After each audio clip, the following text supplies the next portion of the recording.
ஓம் நமோ பகவதே வாசுதேவாய. ஓம் நமோ பகவதே வாசுதேவாய.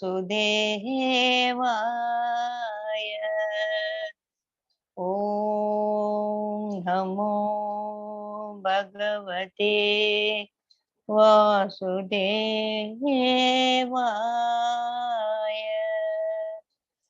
ஜெய் குருதேவ். Welcome all. இன்னைக்கு நம்ம 10வது சாப்டர் ஆரம்பிக்க போறோம். 10வது சாப்டர் வந்து விபூதி யோகம் அப்படின்னு பேரு. இப்போ நம்ம 7வது 2வது ஷட்கம்ன்றது 7வது அத்தியாயத்துல இருந்து ஆரம்பிச்சது. 7வதுல இருந்து 12வது அத்தியாயம் மட்டும் பகவானை பத்திய விஷயங்கள், அவர் தன்னையே நமக்கு வந்து பட்டவர்த்தனமாக விளக்கி சொல்றதுக்காக எவ்வளவோ பிரயத்தனப்பட்டு பண்ணி இப்படி அப்படி அப்படி இப்படின்னு சொல்லிட்டு அவரு நமக்கு தன்னை வந்து கம்ப்ளீட்டா வெளிப்படுத்தணும். நம்மளாம் அவரை வந்து பர்ஃபெக்டா புரிஞ்சுக்கணும், முழுமையா புரிஞ்சுக்கணும் அப்படின்றதுக்காக இருக்கக்கூடிய சாப்டர்கள் இது. இதுல 7வதுல 9வதுலயும் நம்ம நிறைய விஷயங்கள் பார்த்தோம். அதுல என்னன்னா பகவானோட ஒரு பிரபவத்தை நம்ம புரிஞ்சுக்கணும். இந்த 10வது சாப்டருக்கும் 11வது சாப்டருக்கும் என்ன ஒரு இதுன்னா, 10வது சாப்டர்ல எல்லாவற்றிலும் பலவற்றில் ஒன்றை பார்ப்பது. இப்போ இந்த சாப்டர் படிக்கும்போது நமக்கு தெரியும், அது முடிச்சப்புறமா கூட நம்ம இந்த பாயிண்ட பார்க்கலாம். பலவற்றில் ஒன்றை காண்பது விபூதி யோகம். விஸ்வரூப தரிசனத்துல என்ன பண்றாரு? அடுத்த அத்தியாயத்துல தன்னில் எல்லாவற்றையும் காட்டுறார். ஒன்றில் அனைத்தையும் காண்பது விஸ்வரூபம், அனைத்தையும் ஒன்றில் காண்பது விபூதி யோகம். சரியா? இதுதான் வந்து ரொம்ப முக்கியமான ஒரு விஷயம். நம்ம வந்து எவ்வளவு பெரிய ஒரு உன்னதமான விஷயத்த தெரிஞ்சுக்க போறோம் பாருங்க. இதுல வந்து இந்த விபூதி, இதுக்கு எதுக்கு விபூதி யோகம் அப்படின்னா, நமக்கெல்லாம் விபூதின்னா இந்த கோயில், சிவன் கோயிலையோ முருகன் கோயிலும் போனா நெத்திக்கிட்டுக்கிறதுக்கு ஒரு விபூதி கொடுப்பாங்க, எல்லாத்தையும் அதை இங்க வச்சுப்பான். அதுதான் நமக்கு விபூதின்னு தெரியும் இல்லையா? அதுக்கு அந்த விபூதிக்கும் அந்த வார்த்தைக்கு வேற அர்த்தமா, இந்த விபூதிக்கு வேற அர்த்தமான எல்லாம் ஒண்ணுதான். அந்த விபூதிக்கு என்ன ஒரு பிரக்யாதி, அதோட சிரேஷ்டம் என்னன்னு நம்ம தெரிஞ்சுக்கிறது இல்ல. விபூதிங்கிறது வந்து பஸ்மா, அதாவது எதையும் நம்ம கம்ப்ளீட்டா எரிஞ்சிட்டானா மீதி இருக்கிறது சாம்பல் தான். சோ இத வந்து நம்ம நெத்திக்கிட்டுக்கும் போது, ஒவ்வொரு தடவை வைக்கும் போது ஆக்சுவலா ஏன் பண்ணணும் அப்படின்னா, இந்த உடலுக்கு தான் நம்ம அதை வைக்கிறோம். இந்த உடல் அந்த மாதிரி ஆக போகக்கூடிய ஒரு விஷயம். அப்படின்னா இந்த இது அதுக்கு சிரேஷ்டம் இல்லையானா அது மிகவும் சிரேஷ்டமானது. ஏன்னா ஒரு உன்னதமான உண்மையை வந்து நமக்கு விளக்குது. அதுக்குதான் அதுக்கு விபூதின்னு பேர். அதே விபூதி தான் எங்க யூஸ் பண்ற. விபூதினா மகிமை. எதோட மகிமை? எல்லாமே பஸ்பமாக போகக்கூடிய அந்த ஒரு விஷயத்தில் இருக்கக்கூடிய ஒரு மகிமை. சோ இந்த விபூதி யோகம் அப்படின்னு சொல்றதுல நம்ம என்ன பார்க்க போறோம்னா, அந்த பிரம்மத்தின் மகிமை, பரம்பொருளின் மகிமை, பரம்பொருளின் சிறப்பு, அதுல இருக்க சிரேஷ்டமான விஷயங்களை அவரே நமக்கு வந்து விளக்க போறார். அதுதான் நம்ம இந்த அத்தியாயத்துல பார்க்க போறோம். அதனால இதுக்கு விபூதி யோகம் அப்படின்னு சொல்லி பேரு. எடுத்த உடனே இங்க பகவான் தான் பேசுறார். என்ன சொல்றாருன்னா, பாகுபலி அப்படின்னா அர்ஜுனனை கூப்பிடுறாரு, பாகுபலி சினிமா மாதிரி. மேலாம் என் மொழியை, இங்க வந்து பூய ஏவ மகாபாகு சுனிமே பரமம் வசக. என்ன பண்ண? பூய ஏவ, மறுபடியும் மறுபடியும் நான் வந்து உனக்கு ஒரு பரம வசக சொல்ல போறேன். ஒரு உன்னதமான ஒரு ஸ்டேட்மெண்ட், ஒரு விஷயம் நான் உனக்கு சொல்ல போறேன். ஏன் நான் உனக்கு சொல்றேன்னா, யூ ஆர் எ பிரியமானாய, எனக்கு வந்து ரொம்ப பிரியமான ஒரு மாணவன். அதனால உனக்கு சொல்றேன். ஏன் உனக்கு சொல்றேன்னா, ஹித காமியா, உனக்கு நல்லதுக்காக. எனக்கு ரொம்ப பேரை பிடிக்கும். இப்ப இங்க இருக்கவங்களுக்கு எல்லாரையும் எனக்கு பிடிக்கும். என் ஃப்ரெண்ட்ஸ் எல்லாரையும் பிடிக்கும், என் பொண்ணுங்களை எல்லாரையும் பிடிக்கும், எங்க நாத்தனாரு மாமனாரு எல்லாருமே பிடிக்கும். எல்லாரையும் பிடிக்கும் என்பதற்காக பாருங்க, உங்களை எல்லாம் எனக்கு ரொம்ப பிடிக்கும், நான் பகவத்கீதை சொல்றேன் வந்து உட்கார்ந்து கேளுங்கன்னு யாரும் வர மாட்டாங்க. யாருக்கு இது தேவையோ, யாருக்கு இந்த ஒரு ஞானத்துக்காக தாகத்துடன், இப்ப நீங்கெல்லாம் 10 மணிக்கு இங்க வந்து எதுக்கு 9 மணிக்கு ஏன் இங்க வந்து உட்கார்ந்து இருக்கீங்கன்னா, இதுல ஏதோ ஒரு விஷயம் இருக்கு, இத நம்ம தெரிஞ்சுக்கலாம் அப்படின்ற ஒரு தாகத்தோட உட்கார்ந்து இருக்கிறவங்களுக்கு இந்த ஞானம் ஹிதமாக இருக்கும், கேட்கறதுக்கும் சுகமாக இருக்கும், மிகவும் பிரயோஜனமாகவும் இருக்கும். சோ அர்ஜுனனை வந்து பகவானுக்கு ரொம்ப பிடிக்கும், அது வேற. அவனுக்கு எது நல்லதோ, ஏன் அவன் வந்து ஒரு வாழ்க்கையில ஒரு மிகவும் சங்கடமான ஒரு கட்டத்துல இருக்கான் இல்லையா, சண்டை போடணுமோ யுத்தத்துக்கு போகணுமா போகக்கூடாதான்ற ஒரு தடுமாற்றத்துல இருக்கிறவனுக்கு இங்க பகவான் நல்வழி காட்டிட்டு இருக்கார். சோ இதெல்லாம் அவனுக்கு ரொம்ப அவசியம். நமக்கெல்லாம் ஏன் அவசியம், நம்ம வந்து வாழ்க்கையில நடக்கிறதே மகாபாரத போர் தான். அது எவ்ரி டைம் வி ஆர் இன் தி ஒரு கிராஸ் ரோட்ல வந்து நிக்கிறோம், இப்படி போறதா அப்படி போறதான்னு தெரியாது இருக்கிறதுனால இந்த ஞானம் எல்லாம் நமக்கும் மிகவும் அவசியம்.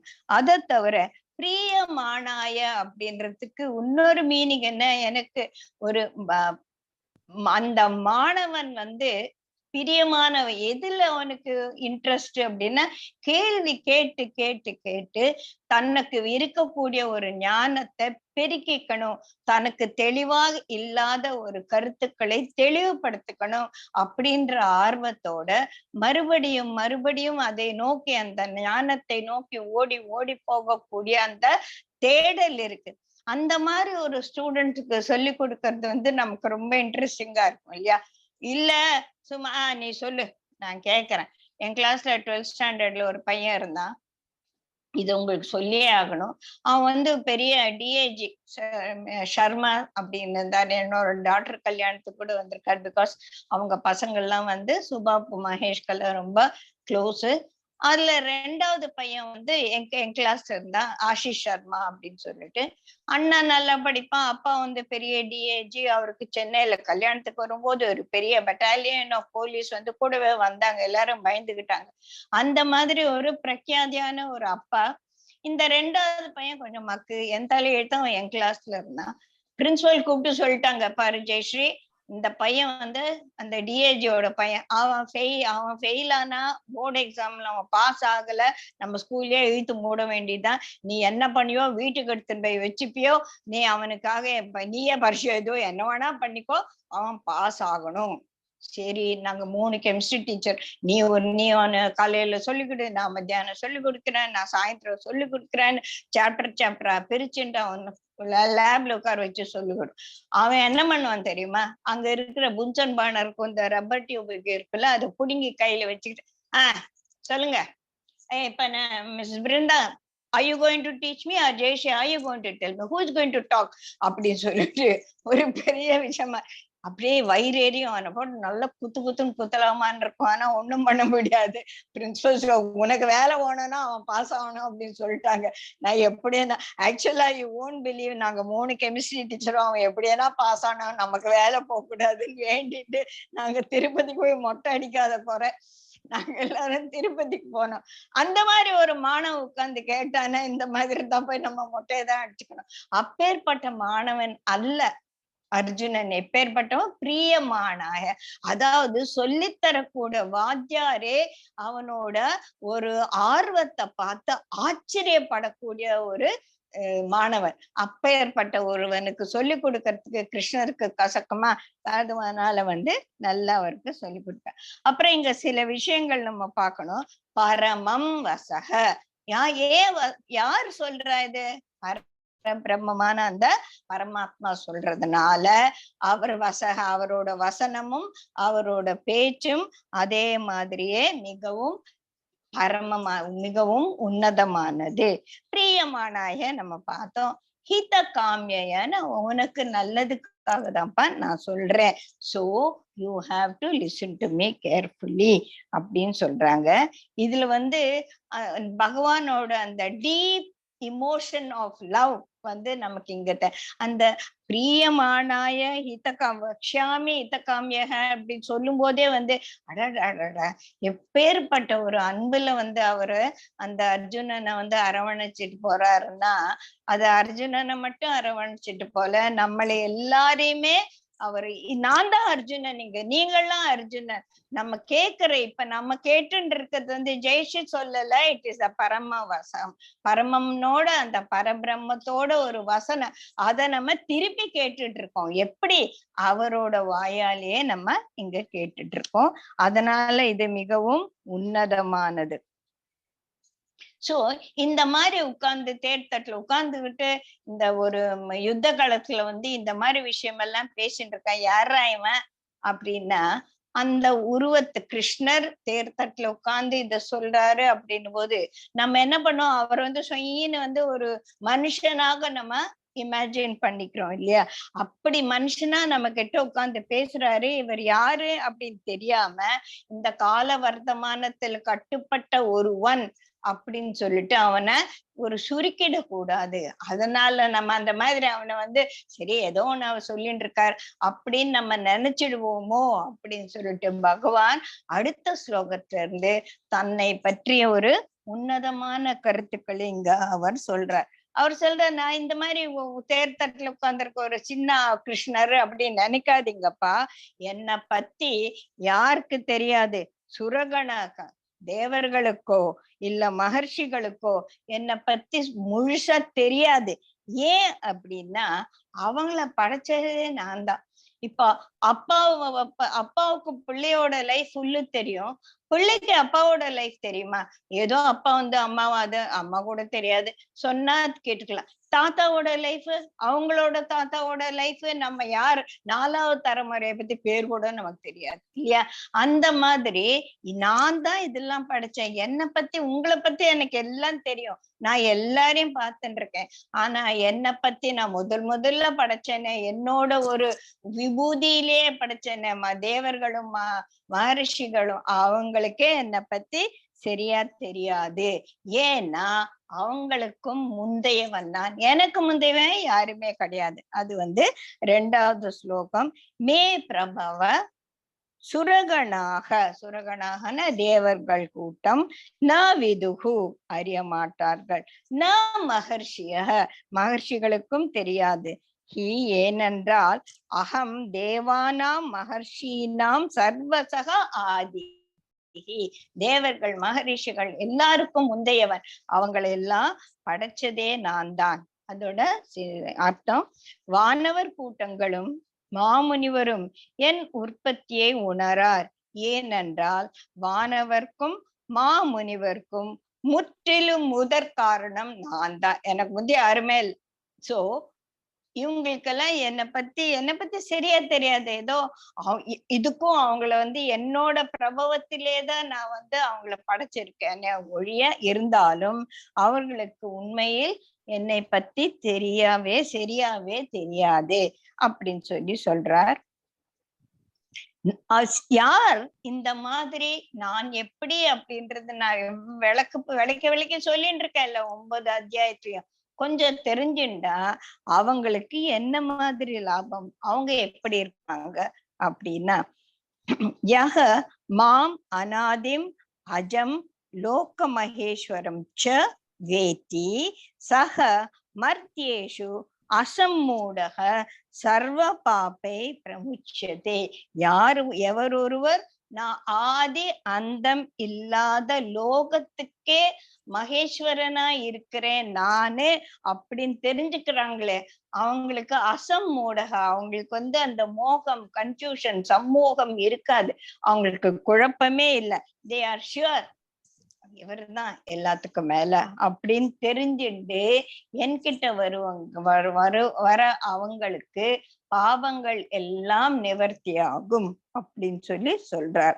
ஆதி இல்லாதவன் என்றும் பிறவாதவன் என்றும் உலகுக்கு தலைவன் என்றும் என்னை அறிகிறவன், மானுடருள் மயக்கம் இல்லாதவன், அவன் பாவங்கள் அனைத்தில் இன்றும் விடுபடுகிறான். சோ நம்ம பாவத்துல எல்லாம் நம்ம என்ன வேணா செய்யலாம், எல்லாத்துல இருந்து நம்ம வெளியில வரணும் அப்படின்னா இந்த பகவத்கீதையை சரியா புரிஞ்சுண்டு இதுக்கெல்லாம் மேலானவன், எல்லாவத்துக்கும் முழுமுதற் காரணமாக இருப்பவன் அந்த சர்வேஸ்வரன் அப்படின்னு சொல்லிட்டு நம்ம புரிஞ்சுண்டா போறோம்.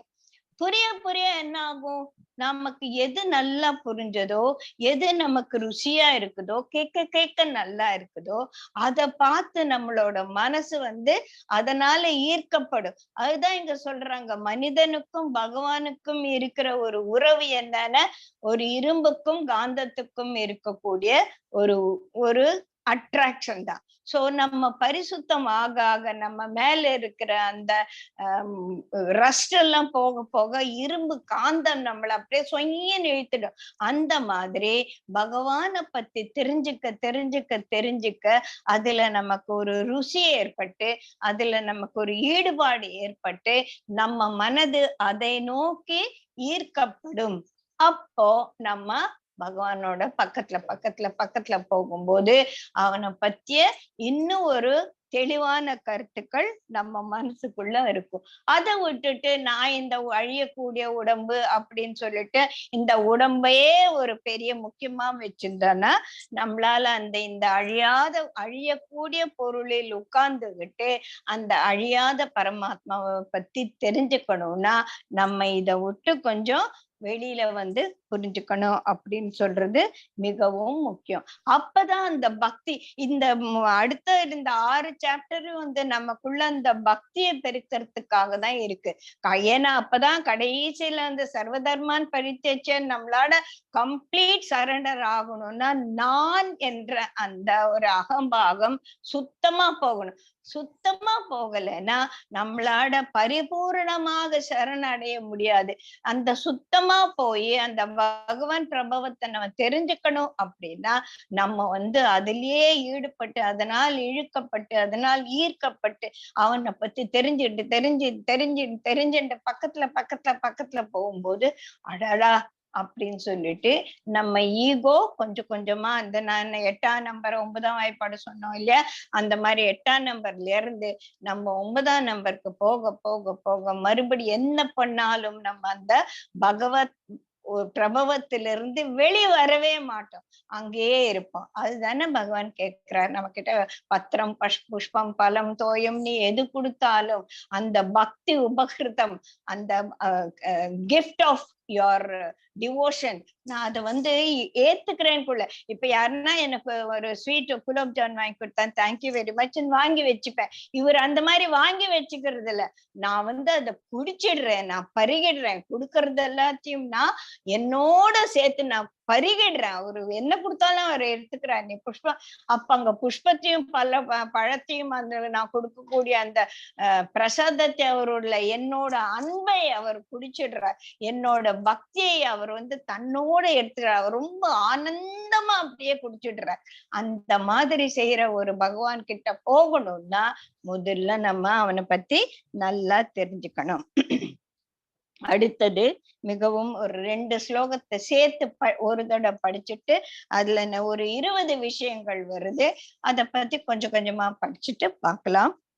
புத்தி ஞானம் அசம்மோக க்ஷமா சத்யம் தமக சமக சுகம் துக்கம் பாவம் அபாவம் பயம் அபயம் அஹிம்சா சமதா துஷ்டி தப தானம் யஷ அஹஷ பவந்தி பாவா பூதானா மத்த ஏவ பிரதக்விதா. இதெல்லாம் இந்த 20 விஷயங்கள் பக்தி ஞானம் மயக்கமின்மை பொறுமை சத்தியம் அடக்கம் அமைதி இன்பம் துன்பம் பிறப்பு இறப்பு அஞ்சுதல் அஞ்சாமை அஹிம்சை மன நடுவு திருப்தி தபஸ் தானம் புகழ்ச்சி இகழ்ச்சி ஆகிய பலவிதமான ஒரு குவாலிட்டிஸ். இந்த குவாலிட்டிஸ் எல்லாம் எங்க நான் அப்படியே தூவி விட்டுருக்கேன். யாரெல்லாம் எல்லாம் உங்களுக்கு மனிதர்கள் கிட்ட இருக்கக்கூடிய இந்த குணங்களுக்கு எல்லாம் காரணம் நான் தான். சரி, நீ தானே காரணம். அப்ப எனக்கு வந்து தைரியத்தை கொடுக்குற, இன்னொருத்தருக்கு ஏன் பயத்தை கொடுக்குற அப்படின்னா நான் கொடுக்கறது இல்ல, நீ கேட்டு வாங்கிக்கிற. நான் எல்லாம் கடை வச்சிருக்கேன், ஒரு சூப்பர் ஸ்டோர் மாதிரி, ஒரு பாண்டியன் ஸ்டோர்ஸ் மாதிரி ஒரு பெரிய கடை எல்லாம் வச்சிருக்கேன். நீ எதை எடுத்துக்கணுமோ நீ தானே எடுத்துக்கணும். நீ எதை எடுத்துப்ப, உன் கையில எவ்வளவு காசு இருக்கோ அதுக்கேத்த மாதிரி தானே பொருளை வாங்குவ. நீ கொண்டு வந்த பாவ புண்ணியத்துக்கு ஏத்த மாதிரி தான் நீ வாங்குவ, சாமான்கள் வாங்குவ நீ, இல்லையா? நம்ம கையில இருக்கிற பணம் எவ்வளவோ அதுதான் நம்மளோட தேவை எதுவோ அதுதான் வாங்குவோம். இப்ப இவன் நமக்கு என்ன தேவை, நம்ம கொண்டு வந்த அந்த கர்மா நம்மள இதுதான் உனக்கு தேவைன்னு சொல்லி கொடுக்குது. அதனாலதான் நம்ம இந்த குவாலிட்டிஸ் எல்லாம் we pick up all these qualities. And அவர் தான் முதல்ல சொல்லிட்டாரு, இதுக்கெல்லாம் நான் காரணம் இல்லை அப்படின்னு சொல்லிட்டு. சரியா? இந்த புக்தின்றது என்னன்னா நுண்ணறிவு, that is the discriminating power. ஏன்னா இந்த புத்தியை பத்தி நம்ம நல்லா தெரிஞ்சுக்கணும். ஏன்னா அடுத்த ஸ்லோகத்தை சொல்ல, உனக்கு புத்தியோகத்தை நான் வந்து ஸ்திர பண்றேன்னு. புத்தியோகம் வந்தா என்னையா பிரயோஜனம், அது அப்புறமா பார்க்கலாம். சோ இந்த புத்தின்றது வந்து நுண்ணறிவு, அதாவது fine discrimination between good and bad. அதை வச்சுட்டு நம்ம தெரிஞ்சுக்கணும். ஞானம்னாலே இங்க ஆத்ம ஞானம் தான். அசம்மோகான குழப்பம் இல்லாத. இப்போ குழப்பமே இல்லை. எனக்கு வந்து நானே இந்த வீட்டுல தனியா ராஜ்யம் ஆண்டுட்டு இருக்கேன். எனக்கு வந்து இன்டராக்ஷன் பிட்வீன் எனிபடி அவசியமே கிடையாது. எனக்கு என்ன குழப்பம்? எனக்கு ஒரு குழப்பம் இல்லை. நான் குழப்பம் இல்லாம இருக்கேன்னா அதுல ஒரு பெருமையும் இல்லை. எவன் ஒருவன் ஒரு கிரிட்டிக்கல் சிச்சுவேஷன்ல குழப்பம் இல்லாம இந்த புத்தியோகத்தை உபயோகப்படுத்தி சரியான வழியை தேர்ந்தெடுக்கிறானோ அவன்தான் அசமோக. அந்த மாதிரி அதுதான் ஒரு சிரேஷ்டமான குணம். யாருமே இல்ல நான் தனியா இருக்கேன், நான் சூப்பரா இருக்கேன் அப்படின்னா அது ஒண்ணும் அதுல பெரிய பெருமை ஒண்ணும் கிடையாது அப்படின்னு சொல்லிட்டு. க்ஷமை, இந்த நம்ம இந்த 4 pillars of knowledge அப்படின்னு சொல்லிட்டு நிறைய பேர் படிச்சிருப்போம். அதாவது இந்த ஞானம் என்ற ஒரு பலகை வந்து 4 கால் மேல நிக்கிறது. அது வந்து விவேகம், வைராகியம், ஷட்சம்பத்தி அண்ட் முமுட்சுத்துவ, இது 4 தான். விவேகம் என்னன்னு நமக்கு தெரியும். அண்ட் வைராகியம், டிஸ்பேஷனை பத்தி நம்ம அடிக்கடி நிறைய பேசுறோம். இந்த 2 கால் ரொம்ப முக்கியம். இங்க விவேகன்றது நுண்ணறிவு அங்கேயே வந்தாச்சு இல்லையா? டிஸ்பேஷன்றது வந்து சமூகம். டிஸ்பேஷன் இருந்தாலே குழப்பமின்மைதான். அதை தவிர இந்த சட்சம்பத்தி அப்படின்னு சொல்லிட்டு 6 விஷயங்கள் இருக்கு. அது வந்து ரொம்ப அட்வான்ஸ் கோர்ஸ்ல நம்ம நிறைய பார்த்திருப்போம். அது என்னன்னா க்ஷமா, தமா, திதிக்ஷா, உபரதி, ஸ்ரத்தா, சமாதான் அண்ட் ஸ்ரத்தா அண்ட் சமாதான். 6. இந்த சமாதமா இங்க வந்தாச்சு. திதிக்ஷா நம்ம முதலே பார்த்துட்டோம். சந்துஷ்டி, நம்ம திருப்தியா இருந்தாலே அது உபரதி. ஸ்ரத்தா, எல்லாத்துலயுமே நம்ம கமிட்டடா இருக்கணும். அப்படி இருக்கும்போது சமாதானம், மனது வந்து ஒரு சமாதி நிலையை அடையறதுக்கு ஒரு ஏதுவான ஒரு மனதாக இருக்கும். அப்ப இந்த தமா சமான என்ன அப்படின்னா, தமம் அப்படின்னா புற உபகரணங்கள், மெய், வாய், கண், மூக்கு என்று இந்த பஞ்சேந்திரியங்களை நம்ம அடக்கிறது. அடக்கிறதுனா அடக்கி வச்சு அது பிச்சின் போயிடும். அந்த மாதிரி இல்ல. அதை வந்து நம்ம வந்து ஒரு கொஞ்சம் கொஞ்சமா, எப்படி இந்த குதிரைய ட்ரெயின் பண்றது சொல்லுவாங்க இல்லையா? ஒரு குதிரைய வாங்கினா அது சொன்ன பேச்சு கேட்காது. அதுக்கு புல்லு கொடுத்து அதை வந்து ஒரு நம்மளோட கட்டுக்கள் கொண்டு வரணும். அந்த மாதிரிதான் நம்மளோட பஞ்சேந்திரியங்களையும் அந்த கரணங்களையும் கொஞ்சம் கொஞ்சமா தான் நம்ம வந்து வசப்படுத்தின வழிய ஒரேடியா போட்டு இழுத்துனா பிச்சுன்னு போயிடும் அது இல்லையா? அதுதான் வந்து தமா. சமான அந்த கரணங்களை நமக்குள் நம்ம கைக்குள் வச்சிட்டு இருக்கிறது. சுகம், சுகம்னா என்ன? இன்பம். இன்பம்க்கும் சுகம்க்கும் கொஞ்சம் டிஃபரன்ஸ் இருக்குன்னு நான் நினைக்கிறேன். அது ஆஹ்லாதம் அப்படின்னாங்க. அதாவது இப்போ ஏதோ நல்ல சாப்பாடு, பிரியாணி எல்லாம் சாப்பிட்டா சூப்பரா இன்பமா இருக்கு, நல்லா இருக்கு அப்படின்னு சொல்லுவோம். ஆனா எதுவுமே இல்லாமலேயே நம்மளால அந்த ஒரு சுகத்தை அனுபவிக்க முடிஞ்சுன்னா அது எவ்வளவு பெரிய நல்லா இருக்கும் இல்லையா? அதுதான் சுகம். அதே சமயம் என்ன இருந்தாலும் ஒரு சந்தாபம் அப்படின்னா, அதாவது ஒரு துன்பம், ஆப்போசிட் ஆஃப் இன்பம். நான் ஹாப்பியா இல்லை, ஏன் ஹாப்பியா இல்ல? நான் வந்து ஏதோ ஒண்ணு என்ன வந்து பாதர் பண்ணிட்டே இருக்கேன். Without any botheration if you are able to be peaceful, அதுதான் இன்பம். If some botheration is affecting you, அதுதான் துன்பம். சோ இந்த இன்பம் துன்பம் இதெல்லாம் நம்ம புரிஞ்சுக்கிறோம். அஹிம்சை எல்லாருக்கும் தெரியும். சமதா அப்படின்னா விருப்பு வெறுப்புகளை விளைவிக்கும் செயல்களுக்கு இடையில் மனது நடுநிலைமை இருக்கு. ஆப்போசிட்ஸ் இருக்கு. Opposite values are complementary to each other அப்படின்னு சொல்ற மாதிரி அதுக்கு நடுவுல அப்படியே அந்த இடுக்குல போய் ஒரு சூப்பரா ஒரு நம்ம வந்து கட்டுக்குள் மனசை வச்சிட்டு இருக்கிறதுன்றது வந்து சமதா. அதுக்கப்புறம் துஷ்டி அப்படின்னா சந்துஷ்டினா நான் நானாகவே திருப்தியாக இருப்பது. சோ துஷ்டினால திருப்தி. திருப்தியா இருந்த சந்தோஷமா தானே இருப்போம் இல்லையா? திருப்தி இல்லாத போது தானே நமக்கு வந்து மனக்குழப்பங்கள் வருது. அதே மாதிரி தபஸ்னா நமக்குள்ள இருக்கக்கூடிய ஏதோ ஒரு தாபம், அந்த தாபத்துக்காக நம்ம செய்யக்கூடிய செயல்பாடுகளுக்கு தபஸ்ன்னு பேரு. தானம் என்ன கொடுத்தாலும் சிலருக்கு வந்து தானம், அதாவது பணம் இருக்கிறவங்களுக்கு தான் அவங்களுக்கு கொடை வள்ளலா இருப்பாங்கன்னு கிடையாது. நம்ம ஆக்சுவலா பார்த்தானா ஒரு ஏழைகள் ஒரு கீரைக்காரன் வந்து சில்லறை இல்லப்பா இந்த ஒரு அம்மா எடுத்துன்னு போங்கம்மா பரவாயில்ல நாளைக்கு கொடுங்க, நீங்க கொடுக்க ஐயோ நாளைக்கு நான் இந்த பக்கம் வருவானோ தெரியலப்ப நீ கொடுக்காட்ட பரவாயில்ல போமா அப்படின்வா. இதே வந்து ஒரு பெரிய நகை கடையில போனா போறது இந்த தோடு எடுத்துன்னுப்பா நீ அவனும் சொல்ல மாட்டாங்க இல்லையா? அந்த மாதிரி பணம் இல்லாததுன்றது வந்து முக்கியம் கிடைக்காது. கொடுக்கக்கூடிய மனம் இருக்கிறது அதுதான் தானத்துக்கு மிகவும் முக்கியம். யச அயச. யசன்னா யசஸ்வி பவ அப்படின்னு சொல்லுவோம்ல, அந்த மாதிரி ஒரு புகழ்ச்சி, நல்ல பேரும் புகழுமோடு இரு. பேரும் புகழும் உனக்கு எப்ப வரும்? நீ நல்ல காரியம் பண்ணும்போது, நீ தர்ம சிந்தனையோடு இருக்கும் போதுதான் நீ செய்யக்கூடிய அந்த தர்மம் தான் உனக்கு கீர்த்தியை கொடுக்குமே ஒழிய நான் படிச்ச படிப்போ நான் வாங்குற பட்டங்களோ நான் செய்யக்கூடிய வேலையோ எனக்கு கீர்த்தியை தராது. எது கீர்த்தியை தரும் அப்படின்னா நான் செய்த நல்ல காரியங்கள் தான் என் பின்னால கீர்த்தியா ஒளிவட்டமா வந்து நமக்கு நிற்கும் இல்லையா? அயசகன அதுக்கு ஆப்போசிட். கீர்த்தி அகீர்த்தி. எப்ப அகீர்த்தி? நீ தர்மமாவே பண்ணாம ஒரு அக்கிரமம் இல்ல அக்கிரமம் பண்ணிட்டு இருந்தானா அது கடைசியில உங்களுக்கு அது வந்து இகழ்ச்சியை தான் தரும். இந்த குணத்தை எல்லாம் நமக்கு ஈஸ்வரையோட இல்லைனால கிடைக்குது. ஆனா உனக்கு இது அப்படின்னு சொல்லிட்டு அவர் பாரபட்சத்தோட இதை கொடுக்கறது இல்ல. இது வந்து நம்மளோட பூர்வ ஜென்ம இம்ப்ரெஷன்ஸ், நம்ம கொண்டு வந்த பாவ புண்ணியங்கள், நம்ம கழிக்க வேண்டிய பாவங்கள் அதை பொறுத்து நமக்கு இந்த குணங்கள் எல்லாம் வந்து அமையிறது. ஆனா கீழான குணத்திலிருந்து மேலான குணத்திற்கு போவதற்காக நமக்கு அந்த பகவானோட அருள் வேணும். சோ இந்த சரி ஓகே, இந்த இதெல்லாம் ஈஸ்வர விபூதி கிட்ட ஈஸ்வரர்கிட்ட இருந்தானே நமக்கு வருது. அப்போ நல்ல குணங்களையும் பெற்றவர்கள் எப்படி இருப்பாங்க அப்படின்னு சொல்லி அடுத்தது யாருக்கு? மகரிஷிகள் 7 ரிஷிகள், மனு 4 மனு, இவங்கெல்லாம் சூப்பரா இருந்தாங்களாமா. மகரிஷிகள் 7 முன்னைய மனுக்கள் 4 என் பிரபாவத்தோடு என் மனதில் உதித்தார்கள். அவங்க என்ன பண்ணாங்க?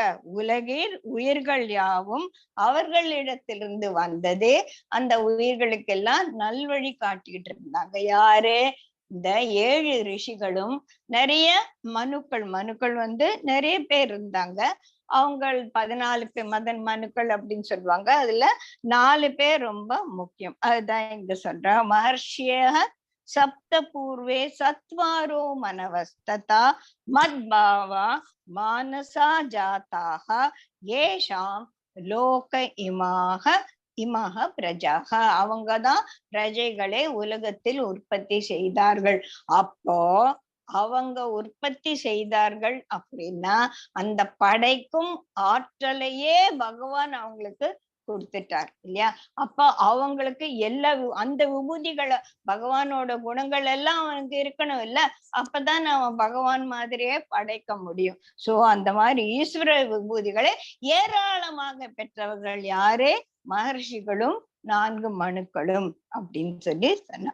அவங்க அந்த பகவான் கொடுத்த ஞானத்தையே வச்சுக்கிட்டு நிறைய மக்களையும் உலோகத்தையும் உற்பத்தி பண்ணி அத நல்வழிப்படுத்திக்கிட்டே இருந்தாங்க அப்படின்னு சொல்லி சொல்றாங்க.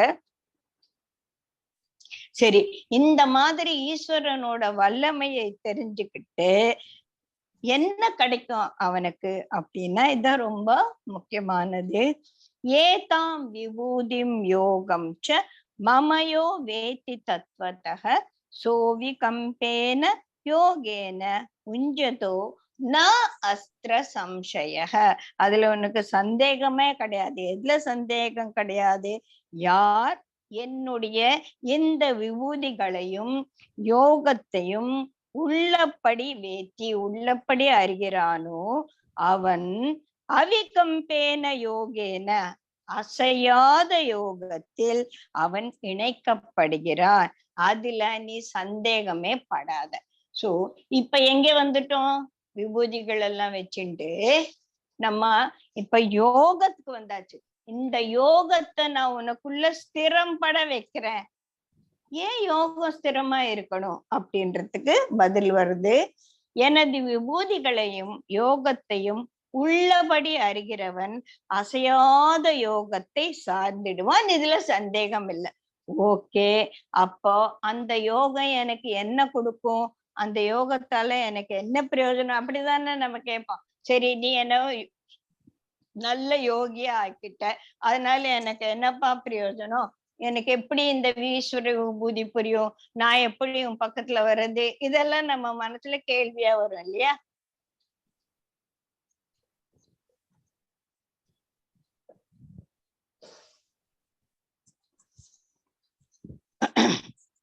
அசையாத யோகம் என்றால் என்ன? என்ன சொன்னார் இப்ப அந்த 7வது ஸ்லோகத்துல? உன்னை நான் யோகத்துல நிலை பெற்றவனாக செஞ்சிடுவேன். சரி, அவிகம்பேன அசையாத யோகத்துல உன்னை வச்சுட்டு நான் அந்த யோகத்தை உனக்குள்ள ஸ்திரமா பண்ணிடுவேன். சரி, இந்த அசையாத யோகம் அப்படின்னா என்ன?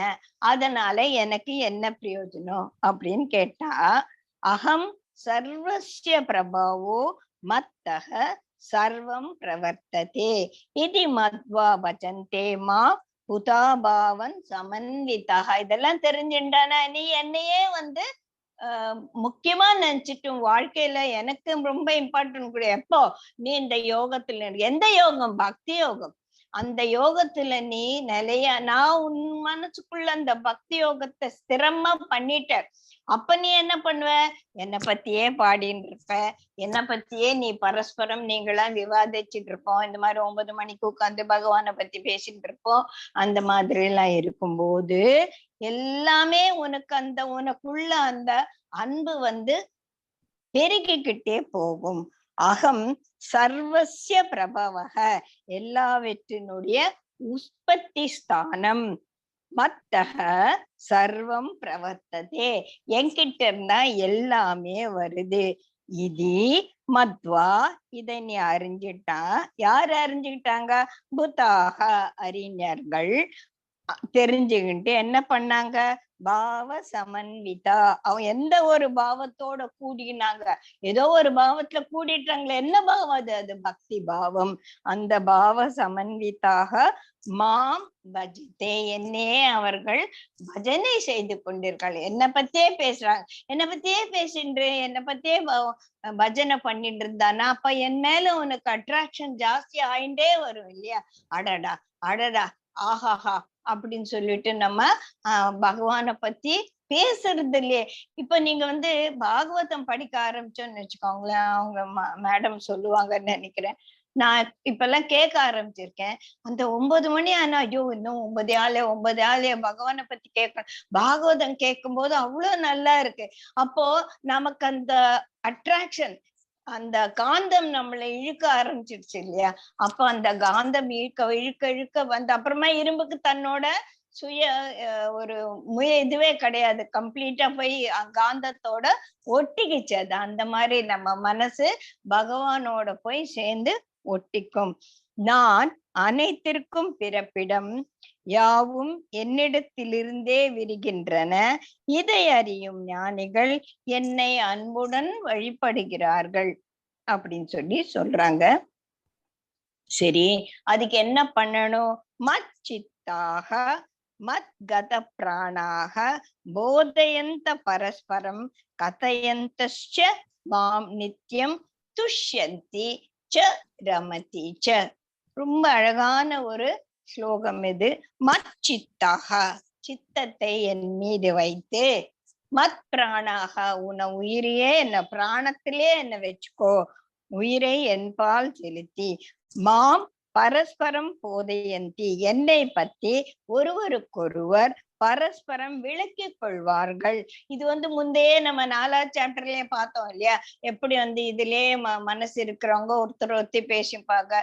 இது அந்த மாதிரியாமான இது புரியாதவன் என்னவோ பேசிட்டு இருக்கான்னு எழுந்து போயிடுவான்லாம் பார்த்தோம் இல்லையா? அந்த மாதிரி இங்க எல்லாம் புரிஞ்சிடுச்சு. நம்ம தான் 10 சாப்டருக்கு வந்துட்டோமே. எல்லாம் புரிஞ்ச அப்புறமா அதை பத்தியே நம்ம பேசிட்டு இருக்கோம். விளக்கிக் கொள்வார்கள். நித்தியம் கதையந்தீச்ச, தினம் என்னை பத்தி பாடி. அப்படித்தானே வந்து இந்த அன்னமாச்சாரியா ராம்தாஸ் எல்லாம் அந்த அன்பு மிகுதியில தியாகராஜா எல்லாருமே என்ன பண்ணாங்க? தன்னோட அன்பு மிகுதியால பாடல்கள் 35,000 பாடல்கள் எல்லாம் எழுத முடியுமா பகவானை பத்தி? அவ்வளவு எழுதியிருக்காங்கன்னா அவங்க மனசு எப்படி அதுல ஈர்க்கப்பட்டு இருக்கும் இல்லையா? அன்னமாச்சாரிய கீர்த்தனைகள் எல்லாம் வந்து பக்தி சொட்ட சொட்ட இருக்கும் இல்லையா? நம்ம கேட்டிருக்கோம். சோ அந்த மாதிரி என்ன பத்தியே கீர்த்தனை செய்துகிட்டு இருப்பாங்க. அவங்க எப்படி இருப்பாங்க? துஷ்யந்தி, திருப்தியுடன் இருப்பாங்க.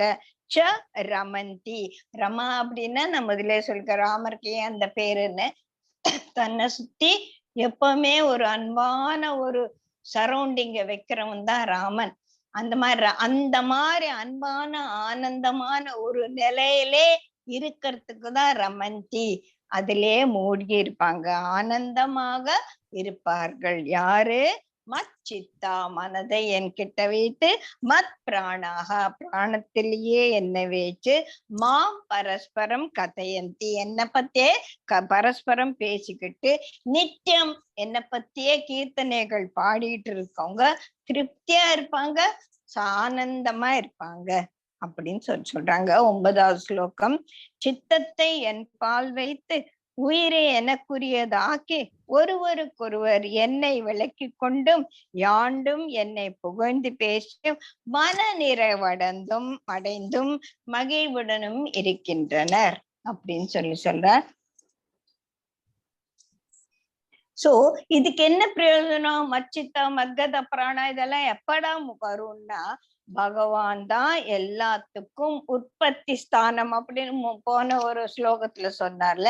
இத வந்து வாயில சொல்லக்கூடாது, மனசுல புரிஞ்சுக்க கூட, இது நம்மளோட அந்த கரணங்கள்ல நம்ம அத உணரணும். அந்த மாதிரி உணரட்டானா அப்புறம் எல்லாத்துக்குமே அவன் தானே காரணம், நான் எதை பத்தி கவலைப்படணும் அப்படின்னு சொல்லிட்டு அந்த மனசோட பக்குவம் வந்து நம்மள அந்த பக்தியை நோக்கி எடுத்துட்டு போகும் அப்படின்னு சொல்றாங்க. சரி, இந்த மாதிரி பக்தி பண்றவங்களுக்கு பகவான் எப்படி, அவர்கிட்ட பகவான் என்ன பண்ணுவார்? நம்மளை விட ஜாஸ்தியா அன்பா இருப்பாரா அப்படின்னா ஒரு கேள்வி வருது இல்லையா? அதே பார்க்கலாம். அதனால் அந்த மாதிரி யாரு முதல்ல யோகத்துல அவனை நிலைப்படுத்திட்டாங்க. அப்புறம் என்ன சொல்றாங்க? உன்னோட மனசை என்கிட்ட கொடுத்துடு, பிராணன்லயே என்ன வச்சுக்கோ, என்னை பத்தியே பேசி பாடின்னு இருக்காங்களே சில, அவங்களுக்கு நான் என்ன பண்றேன்? அவங்களுக்கு புத்தியோகத்தை கொடுக்குறேன். புத்தி கொடுத்தா போருமா? புத்தி தான் எல்லாத்துக்கும் மிகவும் மிகவும் முக்கியமானது. இங்க நம் பக்தி பண்ணவர்களிடத்தில் பகவான் எப்படி நடந்து கொள்கிறார்? விடை என்ன வருதுன்னா, அதனால் பக்தி யோகம் உண்டாகிறது. 10, 11 ஸ்லோகம். தேஷாம் சததயுக்தானாம் பஜதாம் பிரீத்தி பூர்வகம். அவங்க அதே அன்பு மிகுதியால பேர் ததாமி புத்தியோகம். அந்த மாதிரி இருக்கிறவங்களுக்கு நான் புத்தியோகத்தை கொடுக்குறான். தம் ஏன மாம் உபயாந்தி. அப்பதான் அவங்க அப்ப என்னையே அவங்க அடைந்து விடுவார்கள் புக்தி யோகத்தால. என்றும் யோக முயற்சியோடு அன்புடன் என்னை விழுதுபவர்களுக்கு புத்தியோகம் வழங்குகிறேன். அதனால் அவர்கள் என்ன அடைய புத்தி வந்துட்டு என்ன அடைஞ்சிடுவாங்களா அப்படின்றது. இந்த புத்தியோகத்தை அடையறதுக்கும் பகவான் கிட்ட போய் சேர்றதுக்கும் என்ன ஒரு கனெக்ஷன், எதானா ஒரு கனெக்ஷன் இருக்கணும்ல. என்ன ரெண்டே வார்த்தை சொன்னா, நான் புத்தியோகத்தை கொடுக்குறேன், நீ என்னையே பத்தி புகழ்ந்துடுறப்ப அப்ப என்ன ஆகும்? அதனால என்ன சேர்ந்துட்டு அவ்வளவு ஈஸியா அப்படின்னா அதுக்கு நடுவுல கொஞ்சம் விஷயம் ரொம்ப இருக்கு. அதையும் நம்ம பாத்துக்கணும். குருஜி எப்பவுமே செய்யுதானா ஒன்ன கம்ப்ளீட்டா தெரிஞ்சுக்கோ. அந்த மாதிரி எதனா ஒண்ணு கம்ப்ளீட்டா தெரிஞ்சுக்கிட்டேன்னா உனக்கு எல்லாம் புரிஞ்சிடும். எனக்கு ஒன்று புரியல, எனக்கு எல்லாமே நான் சமையல் பண்றது பற்றி கம்ப்ளீட்டா எனக்கு தெரியும், அப்ப எனக்கு பகவான தெரியுமா அப்படின்னா அதுல என்ன ஒரு அத இன்னும் கொஞ்சம் டீப்பா நம்ம புரிஞ்சுக்கணும். இது நம்ம இதுல ஆர்ட் ஆஃப் லிவிங்ல ரிஷிஜின்னு சொல்லிட்டு ஒரு சீனியர் டீச்சர் இருந்தார். அவர் சொல்லி கொடுத்தாரு எனக்கு. First learn, then learn to teach, then teach, then teach to learn. அதுதான் அங்க ரொம்ப முக்கியம். Teaching to learn. இப்போ நாங்க பிஎட் படிக்கும் போது எடுத்த உடனே take the student from known to unknown. So தெரிஞ்சதுல இருந்தா அவன் 1ஆம் கிளாஸ் படிச்சுட்டு வந்தப்புறமா தான் அவனுக்கு நான் நம்பர்ஸ பத்தி சொல்லி தர முடியும். பிஎஸ்சி முடிச்சிட்டு வந்தாதான் அவன் மாஸ்டர்ஸ் படிக்க முடியும். சோ ஸ்டெப் பை ஸ்டெப் தான் நம்ம எதோ ஒன்னையும் நம்ம புரிஞ்சுக்க முடியும். First learn, then teach to learn. அப்போ மத்தவங்களுக்கு சொல்லி கொடுக்கறதுக்காக நம்மளை தயார்படுத்திக்கும் போது அந்த ஒரு நாலேஜ் இன்னும் கொஞ்சம் டீப்பா போகும். அப்படின்னா அப்போ நம்ம என்ன பண்ண, எல்லாரும் டீச்சர் ஆனாதான் கெமிஸ்ட்ரி பெரியமா சரி நான் டீச்சர் ஆயிட்டு அப்புறம் பரிசு எழுதுறேன்னு சொல்ல முடியும். அப்படி இல்லை. எப்பவுமே உன்னை எப்படி கத்துக்கிறது அப்படின்னு சொல்லி கொடுத்துட்டானா அதுல நல்ல தேர்ச்சி பெற்றவன் எதையும் கத்துப்பான்.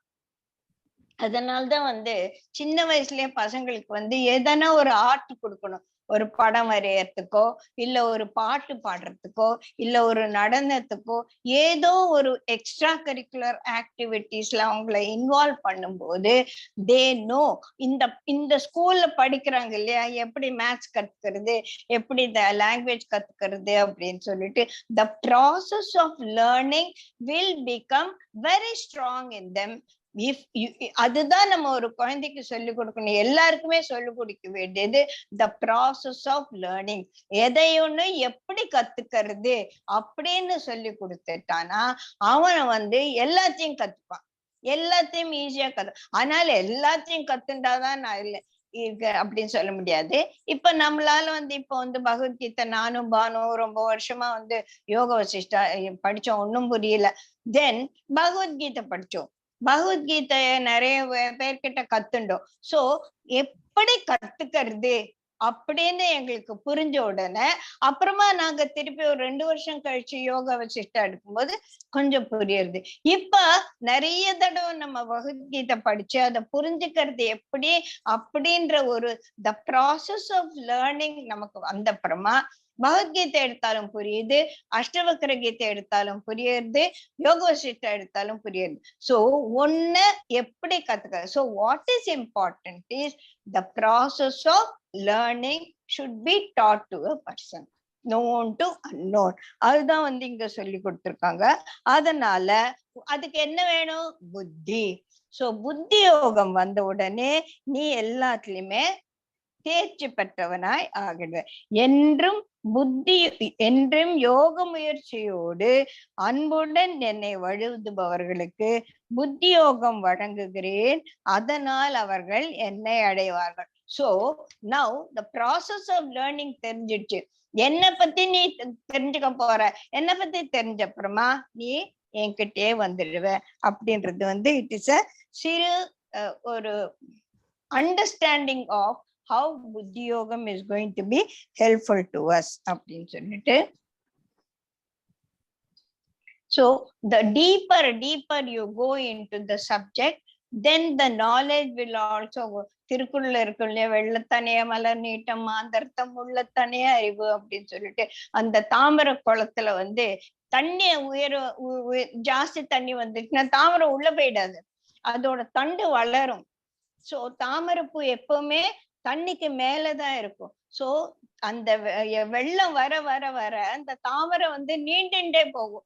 அந்த மாதிரி நமக்கு ஞானம் வர வர வர நம்ம படிக்க படிக்க படிக்க நம்மளோட ஞானம் வந்து ஜாஸ்தி ஆயிட்டே போகும். அப்போ அந்த ஞானமா நமக்குள்ள உட்காரக்கூடிய அந்த ஈஸ்வர தத்துவம் நமக்கு அஞ்ஞான இருளை போகி ஞான தீபேன பாஸ்வதா, அதுதான் வந்து அடுத்த ஸ்லோகத்துல வருது.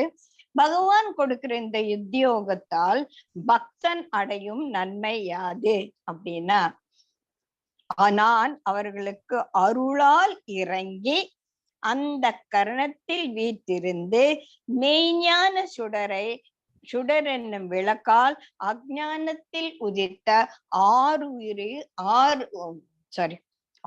இருளை அகற்றி விடுகிறேன். தேஷாம் அனுகம்பார்த்தம் ஏவ அகம் ஆத்ம பாவஸ்தா, அங்க உட்கார்ந்து உள்ளத்தில் வீட்டிருந்து பாஸ்வதாக பிரகாசிக்கின்ற ஞான தீபேன அஞ்ஞானம் தமக நாசயாமி, அந்த இருளை வந்து நான் நாசம் படுத்திடுவேன் அப்படின்னு சொல்றேன். சோ இப்ப வந்து வரிசையா வாங்க. முதல்ல அவர் என்ன பண்ணார், உன்னை யோகத்துல நிலைக்க வச்சுட்டார். அதுக்கப்புறமா நீ பிராணனை எல்லாத்தையும் என்கிட்ட கொடுத்துடு, என்னை பத்தியே பேசிட்டு, அப்போ வந்து உனக்கு என்ன புரிய புரிய என் பக்கத்துல வர்றதுக்கு உனக்கு ஒரு ஆர்வம் வரும். அப்ப நான் என்ன பண்ணுவேன், உனக்கு நல்ல ஒரு யோகத்தை கொடுத்து உன்னை புத்தியோகம் கொடுப்பேன். ஏன் புத்தியோகம் கொடுப்பேன், அப்பதான் you will learn the process of learning. அப்ப நீ என்னத்தை புரிஞ்சுப்ப, என்னை பத்தி எல்லாமே நீ புரிஞ்சுப்ப. அப்ப this is how he prepares us for understanding the complete விபூதி. அதுக்கப்புறமா ஒரு 20 ஸ்லோகத்துல வரப்போகுது, தன்னை பத்தி அவர் வந்து சொல்லிட்டு இருக்கார், அது நமக்கு தெரிய போகுது. அடுத்தது இப்ப 12ல இருந்து 18 மட்டும் அர்ஜுனனோட ஒரு கேள்வி. இது வந்து இந்த 12 வந்து நடுவுல நிறுத்தவே முடியாது. 12ல இருந்து ஒரு 5-6 ஸ்லோகத்தை நம்ம கம்ப்ளீட்டா பார்த்துட்டு அதுக்கப்புறமா வரலாம். தெவிட்டாத இன்பம் தருவது பகவானத விபூதிகள். அத அவனுக்கு புரிஞ்சிருக்கு. யாருக்கு? அர்ஜுனனுக்கு. நீ சொல்றதெல்லாம் ரைட்டு, நீ எவ்வளோ சொல்ற, நீ சொல்றது கேட்க எனக்கு இன்னும் கேட்கணும் போல் இருக்கு. அதுதான் அவனோட ஒரு பிரியமானாயா அப்படின்னு சொன்னோம்ல, அந்த குவாலிட்டி இங்க நம்ம 12, 13, 14 வரைக்கும் வரிசையா படிக்கலாம். நான் வந்து மீனிங்க முதல்ல படிச்சிடுறேன், அப்புறமா டைம் இருந்தா ஸ்லோகம் படிக்கலாம். மேலாம் பிரம்மம் உயர்ந்த இருப்பிடம் ஒப்பற்ற புனிதம் தாம் ஆவீர். எல்லா ரிஷிகளும் தேவ ரிஷி நாரதரும் அப்படியே ஆசித்தர், தேவலர், வியாசர் ஆகியோரும்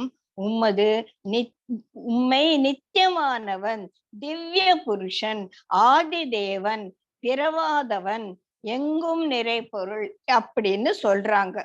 யாரு? மேலாம் பிரம்மம் நீங்க, எல்லாத்துக்கும் இருப்பிடம் நீங்க தான் அப்படின்னு சொல்லிட்டு சொல்றாங்க. யாரு? ரிஷிகளும் நாரதர் கூட அப்படித்தான் சொல்றாங்க. அதை தவிர அசித்த, தேவலர், வியாசர் அப்படி இருந்த கூடிய பெரிய மகான்களும் அதே மாதிரிதான் சொன்னாங்க. அவங்க மட்டும் சொல்ல, நீங்களும் அப்படித்தான் சொல்றீங்க. சோ எங்கும் நிறைந்த பொருள் என்று இயம்புகின்றனர், தாமும் அதையே சொல்கின்றனர். சோ இங்க வந்து இந்த விபூதிகள் எல்லாம் இனிமேல வரப்போறது, அதெல்லாம் எப்படின்னா அந்த நிர்குண நிருபாதிக்க பிரம்மத்தை பத்தி. சோ இப்ப இந்த சகுண பிரம்மத்தை வந்து குவாலிட்டிஸ் இருக்கு.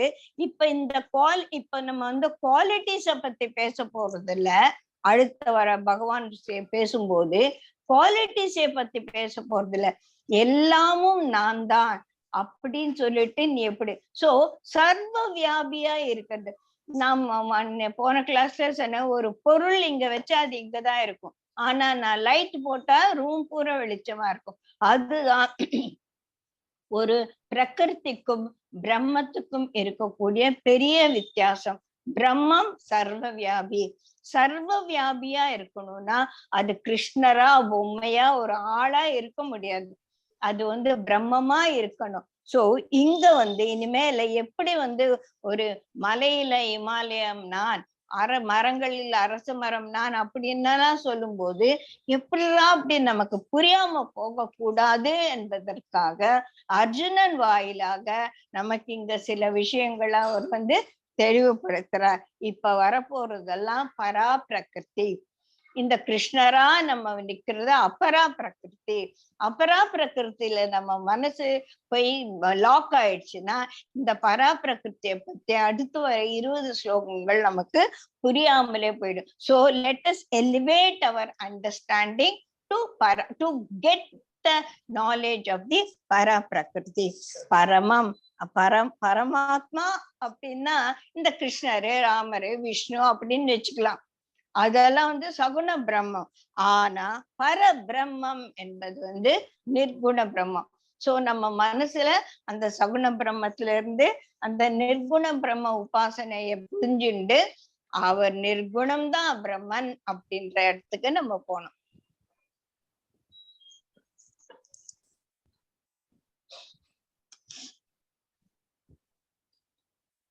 சோ அந்த பிரம்மத்தை பத்திய ஒரு நாலேஜ் என்ன பண்ணும்? பரமம் பவித்ரம். எல்லா பவித்ரம்னா என்ன? பரிசுத்தமானது. அது எல்லா ஒரு அழுக்கையும் நீக்கி பரிசுத்தமாக்க கூடியது. எப்படி நம்ம கால்ல சேர ஒட்டிட்டோம்னா தண்ணி போட்டு கழுவோம் இல்லையா? இல்லைன்னா மண்ணு கூட. earth, water, fire and air, these are all the 4 elements are very good in purifying things. நான் உடம்புக்கு சில சமயத்துல இந்த ஹெர்பிஸ் வந்தா கூட மண்ணு போட்டு அதை சரி பண்ணுவாங்க இல்லையா? சோ இந்த 4 பூதங்களும் நம்ம ஒரு பரிசுத்தமாக படுத்துறதுக்கு ரொம்ப முக்கியம். இத எல்லாத்தையும் விட அந்த பக்தின்றது நம்மள பரம பவித்திரமா ஆக்கிடும் அப்படின்னு சொல்றாங்க. அடுத்தது 14. சோ 12, 13 பார்த்தோம். 14 கேசவா. இது இன்னும் அர்ஜுனர் தான் பேசிட்டு இருக்கார். கேசவா, நீர் எனக்கு ஓதுவது யாவும் உண்மை. நான் ஐ எம் நாட் குவெஸ்சனிங். நீ சொல்றதெல்லாம் ரைட்டு, ஒத்துக்கிற. நான் உன்னை கேள்வி கேட்டு உன்னை நான் நம்பல நீ நினைச்சுக்காத. எனக்கு உன்ன மேல ரொம்ப நம்பிக்கை இருக்கு. ஆனா உமது தோற்றத்தையும் தேவர்கள் எல்லாம் வேற சொல்லியிருக்காங்க. எல்லாரும் அத பத்தியே பேசுறாங்க. அதெல்லாம் நானும் கேக்குறேன், அதெல்லாம் நானும் ஒத்துக்கிறேன். எல்லாவற்றிற்கும் நீதான் முதல் காரணம்ன்றதும் எனக்கு புரிஞ்சிடுச்சு. நான் அதை கேள்வி கேட்கல, அதை நான் கொஸ்டின் பண்ணல. நீதான் புருஷோத்தமன், உயிர்களை படைத்தவா, உயிர்களுக்கு இறைவா, தேவதேவா, அண்ட நாயகனே, உம்மை உம்மால் நீரே உள்ளபடி அறிவீர்கள். என்னதான் எல்லாம் எனக்கு தெரியறது. நீதான் ஆதி, நீதான் அந்தம், எல்லாத்துக்கும் நீதான் பொறுப்பு, நீதான் உற்பத்தி ஸ்தானம், எல்லாம் எனக்கு தெரியறது. ஆனா இன்னும் நான் எனக்கு கம்ப்ளீட்டா ஒரு சந்தேகம் இல்லாம புரியணும் அப்படின்னா உன்னை பத்தி நீதான்ப்பா எனக்கு புரிய வைக்கணும் அப்படின்னு சொல்றார். 16வது, எந்த விபூதிகளை நீ சொல்லிட்ட, இதெல்லாம் எனக்கு புரியாது. ரைட்டா? நான் என்னோட தினம் வாழ்க்கையில இருக்கேன். நான் பாட்டுக்கு போறேன். நான் இனி வேலை யுத்தத்துல ஜெயிச்சா நான் என்ன ஆயிடுவேன்? ராஜகுமாரானா ஆயிடுவேன் இல்லையா? போய் அரண்மனையில் உட்கார்ந்து ஜாலியா இருப்பேன். அப்ப நான் மறந்து போயிட்டேன்னா, இதெல்லாம் எனக்கு என் மனசை விட்டு நழுவி போயிடுச்சுன்னா பயமா இருக்கே. சோ இந்த நழுவாம இருக்கிறதுக்காக எனக்கு சில யுக்திகளை சொல்லு. எதெல்லாம் பார்த்தா உனக்கு என் மனசு அதுலயே இருக்கும். நான் சொன்னேன் இல்லையா, ஒரு ஊதுவத்தி வாசனை வந்தோடனே பூஜை நேரம், கோயில மணி அடிச்சா கோயில பூஜை நடக்கிறது, இதெல்லாம் நமக்கு ஏதோ நான் பண்ணிட்டு இருக்கேன். ஐயோ ஊதுவத்தி ஏத்திட்டாங்க, பக்கத்து வீட்டுல விளக்கேத்திட்டாங்க, நானும் விளக்கேத்தணும் அப்படின்னு சொல்லிட்டு டங் டங் டங்குன்னு கோயில மடிச்சா ஐயோ நம்ம வீட்டுல விளக்கேத்தணும். இந்த மாதிரி எல்லாம் நமக்கு சில விஷயங்கள் நம்ம மனச செஞ்சிட்டு இருக்க காரியத்தில இருந்து நம்ம மனசை இழுத்து அந்த பகவான் இதுல கொஞ்சம் வைக்கும். அந்த மாதிரி எதெல்லாம் பார்த்தா எப்பவுமே என் மனசு உன்னோடையே இருக்கணும் அப்படின்னா என்ன பண்றது அப்படின்னா, அதுதான் ஸ்ரீ நம்ம ஒரு பூ பூத்திருக்கு, பூ அழகா இருக்கு, பிச்சு தலையில வச்சுக்கிறோம். அதுக்கு பதிலா அப்பா இந்த பூவை எப்படிதான் அழகா யார் படைச்சா, அந்த பகவானோட கிருப்பையே கிருப்பை. இந்த ரோஜா பூக்கு எப்படி இந்த ஒரு கலர் வந்தது அப்படின்னா, அந்த ரோஜா பூ நமக்கு அந்த ஈஸ்வர தத்துவத்தை விளக்கணும். நல்ல வெண்ணிலவை பார்க்கும்போது ஆஹா எவ்வளவு இன்பமா இருக்கு, சே இந்த மாதிரி எல்லாம் ஒரு இந்த சந்திரனை படைச்சு ராத்திரி வேலையில நமக்கு ஒளிய கொடுத்து அந்த கருப்பு ஆகாசத்துல அந்த வெள்ளை வட்டமா இருக்கிறது எவ்வளவு அழகா இருக்கு. ஐயோ இதெல்லாம் அனுபவிக்க கூடிய இதெல்லாம் எனக்கு உன்னதானே ஞாபகப்படுத்துது அப்படின்னு எனக்கு உன்னை ஞாபகப்படுத்தின்றே இருக்கணும். அந்த மாதிரி எனக்கு ஒரு வழியை சொல்லு அப்படின்னு சொல்லி கேக்குறார். எந்த விபூதிகளை கொண்டு இவ்வுலகங்களை நிரப்புள்ளீரோ மேலாம் அந்த விபூதிகளை மிச்சமின்றி நீங்களே எனக்கு சொல்லிடுங்க அப்படின்னு சொல்லிட்டு கேக்குறார். யோகி யாரு? கிருஷ்ணர். யாண்டும் உண்மையே சஞ்சிந்தித்து உண்மையே அறிவது எப்படி? அப்பதான் நான் இதெல்லாம் பார்க்க எதை பார்த்தாலும் எனக்கு உன்னோட ஈஸ்வர விபூதி ஞாபகம் வரணும் அப்படின்றது எனக்கு ஒரு யுக்தி சொல்லி கொடு அப்படின்னு சொல்லி கேக்குறார். அதை எப்படி சொல்லணும்? விஸ்தரேன ஜனார்தனா உமது யோகத்தையும் விபூதியையும் மீண்டும் விவரித்து விளக்குவீராக. ஏன்னா நீ சொல்லும் போது நீ பேசுறியே, நீ பேச பேச கேட்க எனக்கு அவ்வளோ ஆனந்தமா இருக்கு. அதனால நீயே எனக்கு திருப்பி சொல்லு அப்படின்னு சொல்ற. இந்த 18 ஸ்லோகம் அதோட அர்ஜுனனோட ஒரு கேள்வி, ஒரு அபிலாட்சியை நமக்கு புரியுது. அடுத்தது பகவான் சொல்றார்.